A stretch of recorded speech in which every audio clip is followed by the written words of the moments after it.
வடக்கு மாகாணத்தில் பெண்களின் அரசியல் பிரதிநிதித்துவத்தை வலுப்படுத்தும் நோக்கில் யாழ்ப்பாணத்தில் முக்கிய மாநாடு ஒன்று நடைபெற்றுள்ளது. யாழ்ப்பாணம் அரியாலையில் உள்ள தனியார் விருந்தினர் விடுதியில் நடைபெற்ற இந்த மாநாடு ஐக்கிய நாடுகள் அபிவிருத்தி திட்டத்தின் நிதி பங்களிப்புடன் எதிரிகளுக்கான மறுவாழ்வு மையம் இலங்கை அமைப்பினால் ஏற்பாடு செய்யப்பட்டது. இதில் பல நிகழ்வுகளை நான் வந்து நேரடியாக நான் அவங்க நடத்தின எல்லா பயிற்சி வகுப்புகளிலும் கலந்து கொண்டிருக்கிறேன்.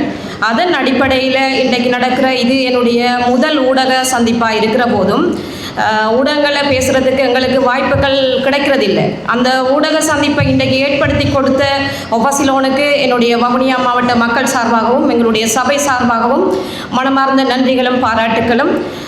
பெண்களை அரசியல் மற்றும் சமூக முடிவெடுப்புகளில் அதிகளவில் ஈடுபடுத்துதல், அவர்களின் குரலை வலுப்படுத்துதல், உள்ளூராட்சி அமைப்புகளில் தலைமைத்துவத்தை ஊக்குவித்தல் உள்ளிட்ட விடயங்கள் மாநாட்டில் வலியுறுத்தப்பட்டன. மேலும் அரசியல் விழிப்புணர்வு, சட்டங்கள் மற்றும் வாக்களிப்பு முறைகள் தொடர்பான அறிவை அதிகரிப்பதுடன் பெண்களின் பேச்சுத்திறன் மற்றும் சுயநம்பிக்கையை மேம்படுத்துவது குறித்தும் கலந்துரையாடப்பட்டது. பெண்களின் அரசியல் பங்கேற்புக்கு குடும்ப ஒத்துழைப்பின்மை, சமூக கட்டுப்பாடுகள் மற்றும் வழிகாட்டல் இல்லாமை போன்ற தடைகள் குறித்தும் ஆராயப்பட்டது. இந்த மாநாட்டில் வடக்கு மாகாணத்தைச் சேர்ந்த பெண் செயல்பாட்டாளர்கள் மற்றும் உள்ளூராட்சி மன்ற பெண் உறுப்பினர்கள் பலரும் கலந்து கொண்டனர்.